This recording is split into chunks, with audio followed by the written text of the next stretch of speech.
इस उद्देश्य से आप लोगों के बीच आया हूँ। आप लोग को बहुत ज्यादा कुछ बताने की जरूरत नहीं है। आप सब जानते हैं कि देश में 2 चरण का चुनाव हो चुका है और इन 2 चरण के चुनाव में जो रुझान सामने आ रहे हैं, एक बात स्पष्ट है, एक बात तय है कि हमारे मौजूदा प्रधानमंत्री आदरणीय नरेंद्र मोदी जी तीसरी बार देश के प्रधानमंत्री बनने जा रहे हैं। इसमें कहीं कोई संदेह नहीं है, इसमें कहीं कोई शंका नहीं। ऐसे में जिम्मेदारी हम सबकी बढ़ जाती है। जब हमारे प्रधानमंत्री तीसरी बार देश के प्रधानमंत्री बनने जा रहे हैं, तो ऐसे में ये जिम्मेदारी हम सबकी बनती है कि हमारी लोकसभा का जो सांसद हो वो ऐसा व्यक्ति हो जो प्रधानमंत्री के बगल में बैठकर आप लोगों की समस्या का समाधान कर सके। एक ऐसा व्यक्ति जो हमारे मुख्यमंत्री के बगल में बैठकर आपकी योजनाओं को पारित करा सके। और ऐसे में ये खूबसूरत भूमिका लंबे समय से आप सबके लोकप्रिय सांसद रहे मेरे भाई आदरणीय डॉक्टर संजय जायसवाल जी निभाते आ रहे हैं और आगे भी ये श्रृंखला बनी रहे। अब ये जिम्मेदारी हम सबके ऊपर है। साथियों, हमारे प्रधानमंत्री का तीसरी बार देश का प्रधानमंत्री बनना जरूरी है। आज से पहले हम में से कोई नहीं जानता था कि भारत की अर्थव्यवस्था कौन से पायदान पर है। पहली बार हमारे प्रधानमंत्री जी की वजह से भारत की अर्थव्यवस्था दुनिया की 5वीं सबसे बड़ी अर्थव्यवस्था बनी। ये योगदान हमारे प्रधानमंत्री आदरणीय नरेंद्र मोदी जी का है। जब देश की अर्थव्यवस्था मजबूत होती है तो राज्य का राजस्व बढ़ता है और जब राज्य का राजस्व बढ़ता है तो हम लोग के क्षेत्र का आर्थिक विकास होता है। हर गरीब व्यक्ति के हाथ में ज्यादा कमाई आती है, प्रति व्यक्ति आय में इजाफा होता है। और यही कारण है कि पिछले 10 सालों में अगर आप लोग देखिएगा तो देश में लगभग 25 करोड़ लोग गरीबी रेखा से बाहर निकले।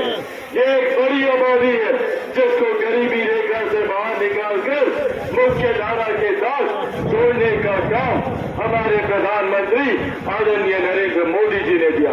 पहली बार देश में एक ऐसे प्रधानमंत्री आए जिन्होंने 2047 तक देश को एक विकसित देश बनाने का लक्ष्य रखा। आज जब हम लोग विकसित देश बनने की ओर अग्रसर हो रहे हैं, उसके लिए बिहार जैसे राज्य को विकसित राज्य बनना होगा। हम लोग का हर एक जिला, हर एक प्रखंड, हर एक पंचायत और हर एक गांव को आने वाले दिनों में विकसित बनाने के लक्ष्य के साथ प्रधानमंत्री जी आगे बढ़ने का काम कर रहे हैं, जिसकी नींव में हम लोगों ने काम शुरू किया। महिलाओं के लिए शौचालय आज तक किसी प्रधानमंत्री ने नहीं सोचा था। पहली बार देश के प्रधानमंत्री ने महिलाओं के सम्मान की चिंता कर शौचालय बनाने का काम किया। हर घर में उज्ज्वला योजना पहुंचाने का काम किया। आयुष्मान योजना के माध्यम से कोई भी गरीब व्यक्ति आर्थिक अभाव में इलाज से वंचित न रह जाए, ये चिंता हमारे प्रधानमंत्री ने की। आज मुझे गर्व होता है जिसमें श्रेय मेरे नेता, मेरे पिता आदरणीय रामविलास पासवान जी का भी है। आज दुनिया की सबसे बड़ी गरीब कल्याण की योजना अगर कोई देश चला रहा है तो वो भारत है, जहां पर प्रधानमंत्री गरीब जन कल्याण अन्न योजना के तहत आज भी देश में 81 करोड़ लोगों को मुफ्त में राशन दिया जा रहा है। ये सोच हमारे प्रधानमंत्री आदरणीय नरेंद्र मोदी जी की है। साथियों, आज यही आग्रह करने आया हूँ, एक ऐसे प्रधानमंत्री जिन्होंने तमाम ज्वलंत विषयों का समाधान ढूंढने का काम किया, जिन्होंने धारा 370 को हटाने का काम किया, जिन्होंने अयोध्या में ऐसे ही पिछले 500 साल से रामलला ऐसे ही जैसे आप लोग टेंट के नीचे बैठे हैं, सोचिए 500 साल से रामलला टेंट के नीचे बैठे हुए थे। अयोध्या में भव्य राम मंदिर का निर्माण कराकर भगवान श्री राम को भव्य मंदिर में भेजने का काम वही महिलाओं के सम्मान के लिए नारी शक्ति वंदन अधिनियम लाकर आधी आबादी को 33% आरक्षण देने का काम हमारे प्रधानमंत्री जी ने किया। साथियों, जहां एक तरफ हमारे प्रधानमंत्री हर बीते दिन के साथ विकास के नए मापदंड तय करते हैं, बाकी हम लोग विकसित प्रदेश और विकसित राज्य बनने की ओर अग्रसर हो, तो वही विपक्ष से भ्रमित करने का काम करता। ये वही कांग्रेस है, ये वही राजद है जिन लोगों ने हम लोगों का घर से निकलना तक दुश्वार कर दिया था। माँ बहन बेटियों को जंगल राज के वक्त घर से निकलना मुश्किल हो गया था। आज यही लोग पुनः हम लोग के बीच भ्रम फैलाकर, डराकर, ये लोग डराने की राजनीति ये लोग करना चाहते हैं और लोगों को डराकर उनका मत लेना चाहते हैं। कभी संविधान को लेकर, कभी लोकतंत्र को लेकर, तो कभी आरक्षण को लेकर विभिन्न तरीके के भ्रम फैलाए जाते हैं। जिन लोगों ने खुद लोकतंत्र की हत्या करने का काम सन 75 में किया, देश में आपातकाल लगाकर आज वो लोग लोकतंत्र की चिंता कर रहे हैं। आज ये लोग संविधान की बात कर रहे हैं जिन लोगों ने संविधान को कभी सम्मान देने का काम नहीं किया। संविधान की गलत धाराओं का इस्तेमाल कर इन लोगों ने देश में आपातकाल लगाया, हम लोगों के अधिकारों को छीनने का काम किया। और आज ये लोग पुनः कभी संविधान, कभी लोकतंत्र, कभी आरक्षण, आज आप लोगों के सामने मैं मेरे नेता, मेरे पिता आदरणीय रामविलास पासवान जी के संघर्षों की कसम खाकर आप लोगों को ये विश्वास दिलाता हूँ कि जब तक चिराग पासवान जिंदा है, न संविधान को कोई खतरा होगा, न आरक्षण को कोई खतरा आप लोगों से करके जाता हूँ। पर हाँ, जरूरत है हमें ऐसे लोगों से बचने की जो हमें डराकर हम लोगों का वोट लेना चाहते हैं और इनकी मंशा हम लोगों की संपत्ति हड़पने की है। कुछ दिनों से आप लोग सुन रहे होंगे कांग्रेस और राजद के नेता इनहेरिटेंस टैक्स की बात करते हैं।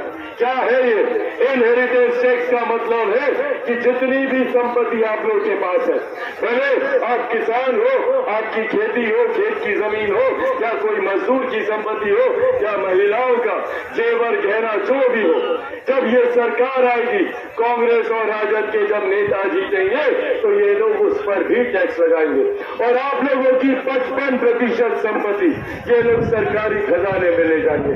इस सोच के साथ कांग्रेस और राजद के लोग आगे बढ़ने का काम कर रहे हैं। ऐसे में साथियों, हम लोगों को समझने की जरूरत है, जो पाई हम लोगों ने जोड़ी है, ये लोग उस पाई को हड़पना चाहते हैं।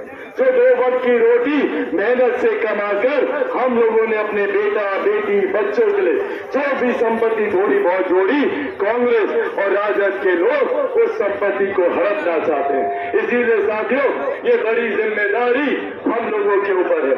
क्या हम लोग को ऐसी सरकार चाहिए जो हम लोग की संपत्ति लूटे, या ऐसी सरकार जो आपके घर में खुशियां लाने का काम करती है, महिलाओं को सम्मान देने का काम करती है, बुजुर्गों के अधिकार की बात करती है, युवाओं के भविष्य की बात करती है, किसान मजदूरों के हकों की बात करती है? क्या हम लोग को लाठी में तेल पिलाकर हम लोगों पर अत्याचार करने वाली सरकार चाहिए? क्या हम लोगों को प्रधानमंत्री जिस तरीके से सम्मान देते हैं वो सरकार हम लोग को चुननी है? ये एक फैसला है जो हम सबको मिलकर लेना है और उम्मीद ही नहीं, पूरा विश्वास है कि आप सबने ये मन बना लिया है। आज हम लोग के ऊपर बड़ी जिम्मेदारी है, डबल इंजन की सरकार है राज्य में। बिहार और बिहारियों से मेरे प्रधानमंत्री ज्यादा उम्मीद रखते हैं, क्योंकि बिहार में जहां केंद्र में एक तरफ प्रधानमंत्री जी के नेतृत्व वाली सरकार है, तो वही बिहार में मुख्यमंत्री जी के नेतृत्व में एनडीए की सरकार है, जिसका मजबूती से समर्थन आदरणीय जीतन राम मांझी जी कर रहे हैं। मेरे छोटे भाई यहाँ पर संतोष मांझी जी यहाँ पर मौजूद है, जिसका मजबूती से समर्थन उपेंद्र कुशवाहा जी कर रहे हैं। उमेश कुशवाहा जी यहाँ पर मौजूद है, जनता दल यूनाइटेड के प्रदेश अध्यक्ष।